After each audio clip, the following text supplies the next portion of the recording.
ધોરણ 12 વિષય વાણિજ્ય પત્ર વ્યવહાર સેક્રેટરી પ્રેક્ટિસ વિભાગ 1 ચેપ્ટર નંબર 3। તો વિદ્યાર્થી મિત્રો, આગળના લેક્ચરમાં આપણે અપકર્ષ વિશે સમજ્યા હતા, બરાબર। આજે તમારે ચેપ્ટરનો છેલ્લો પોઈન્ટ છે નોકરીની સમાપ્તિ। તો નોકરીની સમાપ્તિ ક્યારે થાય, બરાબર। નોકરી ક્યારે પૂરી થાય? એક તો આપણી ઈચ્છાએ એટલે કે આપણે VRS લઈએ ત્યારે નોકરી પૂરી થાય ત્યારે આપણે શું કરતા હોય છે, નોકરીની સમાપ્તિ થતી હોય છે। નોકરીની સમાપ્તિના કારણો પણ ઘણા બધા હોય છે। તો કહે છે કે નોકરીની સમાપ્તિ, સામાન્ય રીતે નોકરી કરતો કર્મચારી એ શું કરે છે, નોકરી આપનાર વર્ગ એ નોકરી અંગેની શરતોથી વાકેફ હોય છે। ત્યાં જ્યારે તમે કોઈ પણ જગ્યાએ નોકરી કરવા જાઓ ત્યારે તમને એ લોકો ત્યાંના એ કંપનીના કે નિયમો તમને જણાવી દે। એ લોકો ઘણી વખત તમારી જોડે એપોઇન્ટમેન્ટ લેટર સાઇન કરાવતા હોય છે, અને નોકરીમાંથી છૂટા થવું કે નોકરીમાંથી દૂર કરવા એ બંનેનું પણ શું હોય છે, કારણ હોય છે। તો કહે છે કે બંનેના પરિણામ પણ કેવા હોય છે, એક જ છે। તમે છૂટા થાવ કે તમને એમાંથી દૂર કરે, તો કહે છે કે આ છતાં બંનેની પ્રક્રિયામાં કેવા ઘણા કારણો હોય છે। તમે મરજીથી છૂટા થાવ અને નોકરીમાંથી તમને છૂટા કરે એના કારણ હોય, અને તમે તમારી મરજીથી તો શું કહે છે કે નોકરીમાંથી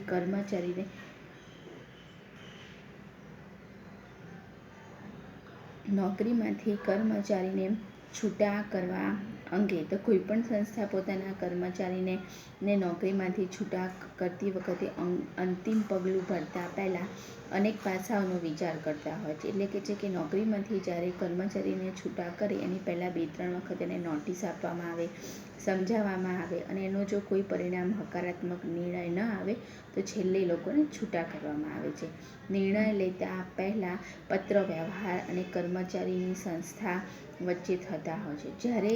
પરંતુ જ્યારે સંસ્થાને કર્મચારીએ કરેલી સ્પષ્ટતા એ યોગ્ય લાગતી નથી ત્યારે નોકરીમાંથી છૂટા કરવાનું પગલું લેવામાં આવતું હોય છે। સંસ્થાનો કોઈ વિભાગ બંધ કરવાનો હોય કે કોઈ એકમનું યાંત્રિકરણ કરવાનું હોય, એટલે કે છે કે કોઈ સંસ્થાના એક વિભાગ બંધ કરી દેવાનો હોય, એટલે કે છે કે પૈસાની અગવડ હોય કે વધારે એ વિભાગમાં જરૂરિયાત ન હોય, અથવા તો કોઈ એક એકમમાં યાંત્રિકરણ એટલે કે કોઈ એકમમાં કામકાજ ચાલતું હોય, અથવા તો કરાર પ્રાઇવેટ કંપની હોય એમાં કરાર થતા હોય છે 2 વર્ષના, 5 વર્ષના। તો કહે છે કે આવી રીતે અથવા તો કરાર હોય તો વગેરે જેવી બાબતો માટે કર્મચારીને છૂટા કરવા માટેની અનેક પરિસ્થિતિ ઊભી થાય ત્યારે થતી હોય છે। ત્યારે શું થતું હોય છે, વર્ષોથી જે સેવા આપતા હોય છે એ કર્મચારીઓનું માન જળવાઈ રહે અને બંને પક્ષે મિત્રતા બની રહે એ માટે શું હોય છે, સ્વૈચ્છિક નિવૃત્તિ યોજના હોય છે। આપણે સ્વૈચ્છિક નિવૃત્તિ યોજનાને શું કહીએ છીએ, આપણે VRS કહીએ છીએ। તો કે સૌજન્યપૂર્વક છૂટા પાડવાની યોજના હેઠળ કર્મચારીને આકસ્મિક સેવાની નિવૃત્તિ બાદ જે લાભ આપવામાં આવતા હોય છે, ઘણી વખત તદુપરાંત કર્મચારી એ નિવૃત્તિની વય મર્યાદાને પહોંચે ત્યારે નોકરીમાંથી છૂટા કરી, અને જ્યારે નોકરી કરતો કર્મચારી જે હોય એ વારંવાર ગેરશિસ્ત આચરતો હોય, અથવા તો સહકર્મચારીઓ સાથે અસહકારભર્યું એટલે કે ખરાબ વર્તન કરતો હોય ત્યારે ધંધાની નીતિ વિષયક તેમજ ગોપનીય બાબતો પ્રતિસ્પર્ધી પેઢીને પહોંચાડતો હોય, એટલે કે કામ કરતા હોય આપણા જે કર્મચારી એ કર્મચારીઓ સાથેનું વર્તન સારું ના હોય, ખરાબ વર્તન હોય, ખરાબ ગેરશિસ્ત આચરતો હોય, તેમજ આપણી કંપનીની જે બાબતો હોય એ બીજાને ના કહેવાની હોય તો બીજી કંપની સુધી પહોંચાડી દેતા હોય, તેમજ કંપનીમાં કર્મચારીની નિવૃત્તિની વય મર્યાદા થાય ત્યારે એમને નોકરીમાંથી છૂટા કરતા હોય છે। તેમજ સહકર્મચારીઓ સાથે ખરાબ વર્તન અને ધંધાની નીતિ વિષયક જે બાબતો હોય છે એને પ્રતિસ્પર્ધીને પહોંચાડતો, એટલે કે જે બાબતો હોય છે અમુક જે બીજાને ના કહેવાની હોય બીજી કંપનીના માણસોને, તો એ ત્યાં સુધી પહોંચાડતો હોય. કંપનીની અમુક ગોપનીય એવી બાબતો હોય છે કે જે આપણે બીજાને કહેતા નથી. તો તે કર્મચારીને નિવૃત્તિનો લાભ આપ્યા વગર, એટલે કે પેન્શનનો લાભ આપ્યા વગર જ નોકરીમાંથી છૂટા કરી દેવામાં આવતો હોય છે. બીજા નંબરમાં આવે છે નોકરીમાંથી છૂટા થવા અંગે રાજીનામું.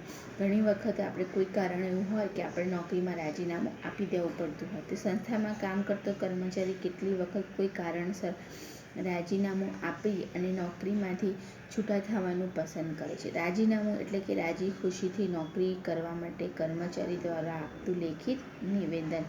રાજીનામું એટલે કે રાજી ખુશીથી પોતાની ઈચ્છાથી કોઈપણ બળજબરી વગર શું કરે છે, કર્મચારી દ્વારા આપવામાં આવતું લેખિત નિવેદન. જ્યારે કર્મચારીને અન્ય સંસ્થામાં વધુ લાભદાયક તક સારી મળતી હોય, માંદગી અથવા તો અંગત કારણસર તે અસમર્થ હોય અથવા તો કોઈપણ પ્રકારનો મતભેદ થયો હોય કે કર્મચારી ઉપર કોઈ ખોટો આરોપ મૂકવામાં આવ્યો હોય અથવા તો કુટુંબ સાથે સ્થળાંતર, આવા ઘણા બધા અનેક કારણોસર શું કરતો હોય છે, રાજીનામું આપી અને પોતાને મળવાપાત્ર નાણાકીય લાભ મેળવી અને સેવામાંથી રાજીનામું આપતો હોય છે. એટલે તમને આ બધા કારણો બતાવે છે કે ઘણી વખતે બીજી કંપની સારા ફાયદા આપતા હોય તો રાજીનામું આપી દે, માંદગી હોય તો રાજીનામું આપી દેતા હોય છે.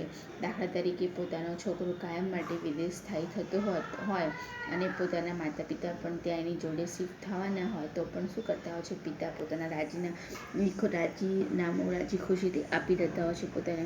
તેમજ કોઈ કર્મચારી સાથે કોઈ મતભેદ થયા હોય, કોઈના ઉપર કોઈ ખરાબ કામ ના કર્યું હોવા છતાં પણ ખોટો આરોપ મૂકી અને બદનામ કરવામાં આવે, અથવા ઘર એક જગ્યાથી બીજી સિટીમાં ટ્રાન્સફર કરવામાં આવ્યું હોય અને તો એ આ ઘણા બધા કારણોસર શું કરી શકે, કોઈ એક્સિડન્ટ થયો હોય અને કામ કરવા માટે તે કરી શકે એમ ન હોય તો શું કરે, ઘણી વખતે પછી રાજીનામું આપી દેવું પડતું હોય છે.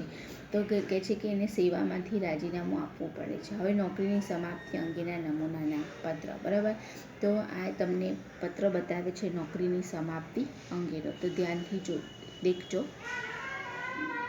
નોકરીની સમાપ્તિની જાણ કરતો પત્ર. ગરવી ગુજરાત ઇન્ડિયા પ્રાઇવેટ લિમિટેડ આ કંપનીનું નામ છે. બરાબર, હજી પણ કહું છું ધોરણ 12ના વિદ્યાર્થી મિત્રો, તમે પહેલી તારીખ લખો, બીજી તારીખ લખો તો મી શબ્દ ના આવે. ફર્સ્ટ તારીખ હોય તો પહેલી, તમે જેવું બોલો છો ને એવું લખો. તો 1ની આગળ લી આવે, બીજી તો આની જોડે જી આવે, પછી બધામાં મી શબ્દ ના બધામાં મી શબ્દ ના લગાવવાનો હોય. વિદ્યાર્થી મિત્રો, તમને ના ખબર પડતી હોય તો તમે લોકો જ્યારે પણ પત્ર પાઠ્યપુસ્તકમાંથી તૈયાર કરો ત્યારે તમારે એમાં જોઈ લેવાનું કે કયા નંબરની આગળ જી લાગે છે, લી લાગે છે, મી લાગે છે, તો ધ્યાનથી જોવાનું રાખજો. પહેલી તો બીજી, ત્રીજી, ચોથી, બરાબર, એવી રીતે તમારે જોવાનું રહેશે. પાંચમી, બરાબર, તો આવી રીતે તમારે જોવાનું રહેશે. તમે જોઈ લેજો પાઠ્યપુસ્તકમાંથી. તો કોણ છે? Shri Bhavin Vyas, sales executive, Garvi Gujarat India private limited, Odhav, Ahmedabad. સેવા સમાપ્તિની જાણ કરતો પત્ર. વિષય આવી ગયો. પછી શું આવશે? સંબોધન. શ્રીમાન, 2 વર્ષ માટેના કરારના ધોરણે મંજૂર કરવામાં આવેલી સેલ્સ એક્ઝિક્યુટિવ તરીકેની નિમણૂકની સમય મર્યાદા 30 તારીખે શું થઈ જાય છે? પૂરી થઈ જાય છે. તો 30 નવેમ્બર 2017ના રોજ પૂરી થાય છે. જે આપને વિદિત હશે, એટલે કે તે આપને જાણ હશે જ. તો આપની નિમણૂક ઉત્તર ગુજરાતના 3 જિલ્લાઓમાં કંપનીના ઉત્પાદનોના પ્રચાર પ્રસાર માટે કરવામાં આવી હતી. આપના દ્વારા રજૂ કરેલ ત્રિમાસિક અહેવાલ સૂચવે છે કે આપની નિમણૂક ઉત્તર ગુજરાતમાં સારું બજાર વિકસાવવામાં શું થઈ છે? સફળ થઈ છે. બરાબર, તો સંચાલકોને આ બાબતનો સંતોષ આનંદદાયક છે. તો માટે કાર્યકાળની સમાપ્તિના છેલ્લા દિવસોમાં બાકી નીકળતી લેણી રકમ અને સંતોષકારક કાર્ય પૂરું કર્યા અંગેનું પ્રમાણપત્ર આપવામાં આવશે. એટલે શું કહે છે કે 2 વર્ષ માટેનો જે કરાર હતો એ કરાર પૂર્ણ થયું અને સેલ્સ એક્ઝિક્યુટિવ તરીકેની જે નિમણૂક હતી એ નિમણૂકમાં એમની જે ફરજ બજાવવામાં આવી હતી એની સમય મર્યાદા મેં તમને પહેલાં વાત કરી હતી કે વિદ્યાર્થી મિત્રો પ્રાઇવેટ કંપની હોય ને એમાં તમે જો કરાર હોય 2 વર્ષ 5 વર્ષ પછી તમારું કામ સારું લાગે તે લોકો તમને કાયમી કરી દેતા હોય છે. તો કહે છે કે એ જે કરાર હોય છે એ કરારના કારણે આમાં કહે છે કે 2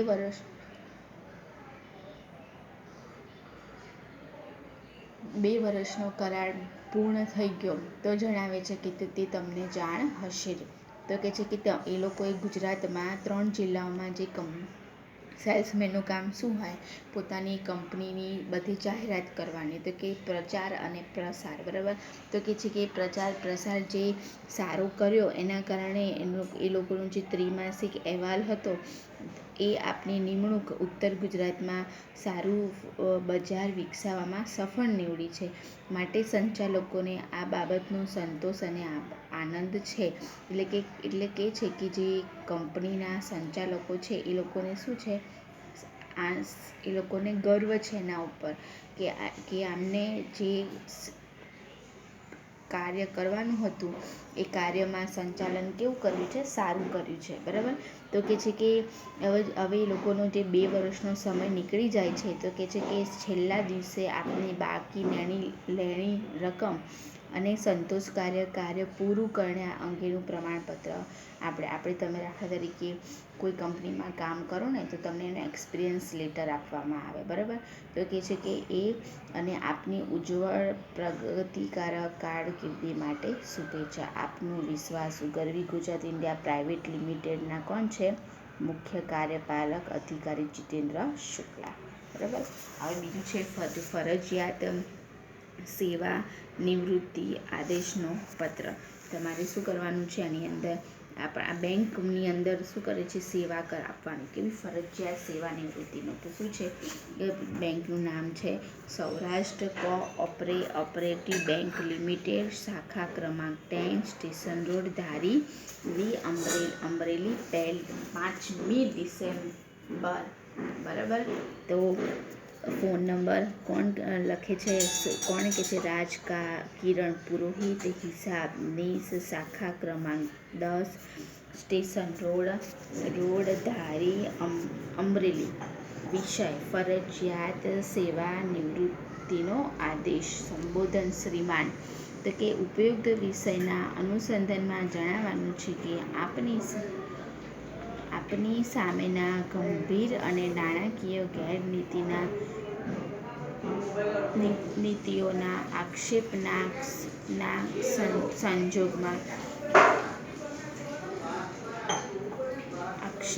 સંજોગોમાં ખાતાકીય તપાસ અને સમિતિની નિમણૂક કરવામાં આવી હતી. તેને રજૂ કરેલ અહેવાલ અનુસાર આપની સામેના ગંભીર અને નાણાકીય ગેરનીતિના આક્ષેપ પુરવાર થયા છે, જેના પરિણામ સ્વરૂપ તાત્કાલિક અસરથી આપને કાયમ માટે ફરજિયાત સેવા નિવૃત્તિનો આદેશ આપવામાં આવે છે. સેવા કરવાની જે ફરજિયાત એનો આદેશ આપે છે, પરંતુ માનવતાના ધોરણે આપ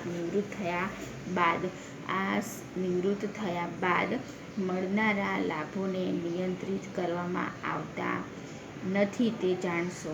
ઘણી વખત ઘણા લોકો નિવૃત્તિ થઈ ગયા પછી પણ પોતાની સેવા ચાલુ રાખતા હોય છે, બરાબર. તો શું કહે છે કે તમને ગંભીર નાણાકીય ગેરનીતિના આક્ષેપોના સંજોગોમાં ખાતાકીય તપાસ સમિતિની નિમણૂક કરવામાં આવી હતી. એણે રજૂ કર્યું હતું કે આ જે ગંભીર નાણાકીય ગેરનીતિના આક્ષેપ જે પુરવાર થયા છે એના કારણે એ લોકોને શું કરે છે, કાયમ માટે ફરજિયાત સેવા નિવૃત્તિનો આદેશ આપે છે અને એના કારણે જે મળવું જોઈએ માનવતાના કારણે નિવૃત્તિ બાદ મળનારા લાભ એ આપતા નથી. નથી. ખરાબ કામ કર્યું હોય તો બધું શું કરે છે, બધું લેતા હોય છે. એ લોકોને કોઈ લાભ આપવામાં આવતા નથી. આપનો વિશ્વાસુ જયેશ અમીન, શાખા પ્રબંધક, સૌરાષ્ટ્ર કોઓપરેટિવ બેંક લિમિટેડ અને નકલ રવાના હિસાબી ખાતાવાળા ધ્યાન રાખતા હોય, બરાબર, જે ખરાબ કામ કર્યું હોય તેની નકલ એક મોકલવામાં આવતી હોય છે. હવે તમારે વિદ્યાર્થી મિત્રો હવે શું આવે છે, સ્વાધ્યાય આવે છે, બરાબર. તમારે સ્વાધ્યાયની અંદર કેટલા છે, 10 વિકલ્પો છે, એક વાક્યો છે, પ્રશ્નોના જવાબ છે, બરાબર. હવે તમારે અત્યારે પરીક્ષાના હિસાબે તમને પરીક્ષા પૂરી થઈ જાય એટલે સ્વાધ્યાય લખી દેજો એસપીની નોટબુકમાં. મેં તમારા પેપરમાં તમને પહેલાં બી કીધું હતું કે મેં તમારી પાઠ્યપુસ્તક બહારનું કંઈ જ પૂછ્યું નથી, પાઠ્યપુસ્તકમાંથી જ પૂછ્યું છે. એટલે પાઠ્યપુસ્તક જ તમારે શું કરવાનું, તૈયાર કરવાનું રહેશે. વિદ્યાર્થી મિત્રો, હવે પછીનું જ્યારે બી ચેપ્ટર ચલાવવામાં આવશે ત્યારે તમારે પહેલા વિભાગમાંથી 5મું ચેપ્ટર ચાલશે, કારણ કે 4થું ચેપ્ટર તમારું નીકળી ગયું છે, વીમા સેવા અંગે મળવાપાત્ર લાભ, બરાબર. એટલે વીમાનું ચેપ્ટર નીકળી ગયું છે, તમારે 5મું ચેપ્ટર ચાલશે, ઈ કોમ્યુનિકેશન. સાંભળો, અને વિભાગ 2માં મેં તમારા 3 ચેપ્ટર ચલાવ્યા છે, 4 ચલાવવાના હતા પણ 4થું આપણે પહોંચી વળે એમ નહોતા, તો 4થું ચેપ્ટરથી શરૂઆત થશે તમારી. હવે પછીથી જે બી નેક્સ્ટ વિડીયો ચાલુ થશે ત્યારે હું તમારું 4થું ચેપ્ટર બીજા વિભાગમાં અને પહેલા વિભાગમાંથી 5મું ચેપ્ટર, અને બીજા વિભાગમાં 4થા ચેપ્ટરમાંથી મેં કશું જ પૂછ્યું નથી, એટલે મેં તમને પહેલાં બી જણાવી દીધું હતું. અને હજી પણ કે જ્યારે બી શરૂઆત થશે તો પહેલા વિભાગમાં 5મું ચેપ્ટર ચાલશે અને બીજા વિભાગમાં 4થાથી શરૂઆત કરશું, બરાબર. થોડું એટલે ચલાવવામાં આવે છે કે તમે સમજો, તમે ધ્યાન રાખો અને તમને કંટાળાજનક ના લાગે અને તમને થોડું યાદ પણ રહે, બરાબર. વિડીયો ના ખબર પડે તો 1 થી 2 તમે લોકો શું કરજો, તમે લોકો 1 થી 2 વખત જોવાનું, સાંભળવાનું રાખજો, બરાબર. ધ્યાન રાખજો, ઘરે પરીક્ષાની સરસ સારી તૈયારી કરજો. Thank you.